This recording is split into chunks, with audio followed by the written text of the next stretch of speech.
Comunicamos por necessidade. Banana. Foi a primeira palavra que, segundo os meus pais, aprendi a dizer. Banana. 3 sílabas que partiam de uma vontade básica e imediata. Gostava de comer bananas e pedia-as a quem me as podia dar. Banana, neste contexto, funcionava como uma holofrase, um tipo de linguagem rudimentar em que se exprime num só vocábulo o sentido de uma frase inteira, como fazem as crianças quando começam a falar. A oralidade e a capacidade de expressão oral são importantíssimas na nossa vida. O grego Demóstenes, 384, e que morreu em 322 a.C., que ficou para a história como um dos maiores oradores de todos os tempos, era gago e tinha dificuldade em pronunciar certas consoantes. Passou anos a ser humilhado antes de superar com uma disciplina rígida a sua incapacidade. Mais tarde, por volta dos 6 anos, aprendi a ler porque me irritava deveras não saber decifrar as legendas dos desenhos animados que passavam na televisão e que tanto divertiam a minha irmã, mais velha do que eu, 4 anos, e já na posse do controlo do processo de interpretação do código escrito. Simultaneamente aprendi a escrever para impressionar a senhora Dona Dolinda,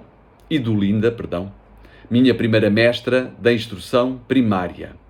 Com a paciência de um monge copista, desenhei páginas e páginas de letras redondinhas só para agradar a esta mulher, que foi o meu primeiro modelo de perfeição. Uma iniciação interesseira à caligrafia, que lá está. E a importância de ouvir. A importância de ouvirmos o que o outro tem para nos dizer, para nos ensinar, para nos contar. No solar dos avós paternos em Verde-Milho, Aveiro, Eça de Queiroz, o grande escritor português, 1845-1900, menino, ouvia histórias que hão de ficar para sempre e que o hão de inspirar na sua escrita. Dizia ele, a minha mais remota recordação é de escutar nos joelhos de um velho escudeiro preto, grande leitor de literatura de cordel, as histórias que ele me contava. Quer a oralidade, quer a leitura, quer a escrita, quer a escuta, quer o conhecimento ou a expressão artística, partem sempre de uma necessidade. Diz-se que aprendemos, que memorizamos, que sabemos de cor tudo quanto vem do coração. Em francês, saber par cœur significa saber de coração. Decoramos o que nos agrada, o que nos faz falta, o que nos é útil. Quando Lucy, a nossa avó africana, australopiteca, há 3.200.000 anos, ainda sem o domínio da fala, exprimindo-se na linguagem dos símios, uma vez que a laringe não descera o suficiente, emitia gritos com diferentes modulações.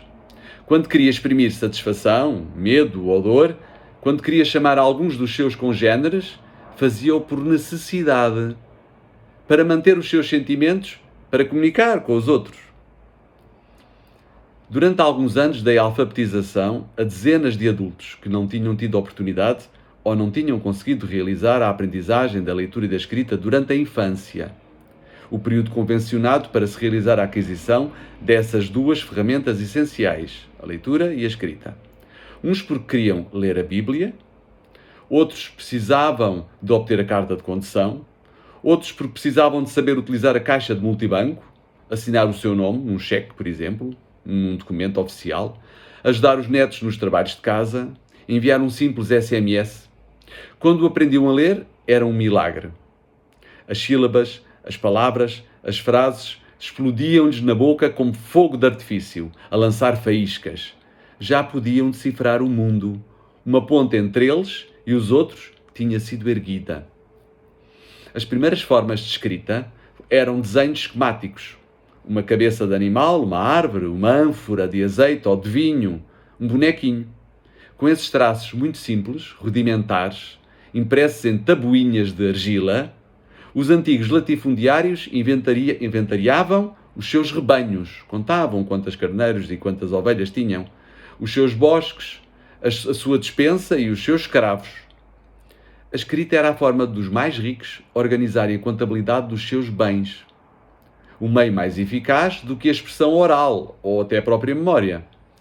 Porém, tudo desenhos reais, ainda não abstratos, e desenhos com um objetivo prático, ainda não como forma de expressão artística, de inventariar, ainda não de inventar.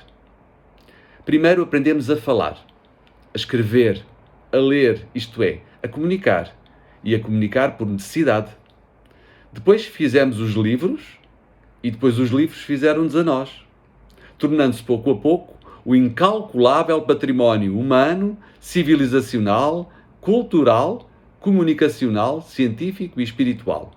Os livros são a fonte privilegiada da informação, do conhecimento, do pensamento, da expressão, da imaginação, da crítica, do debate.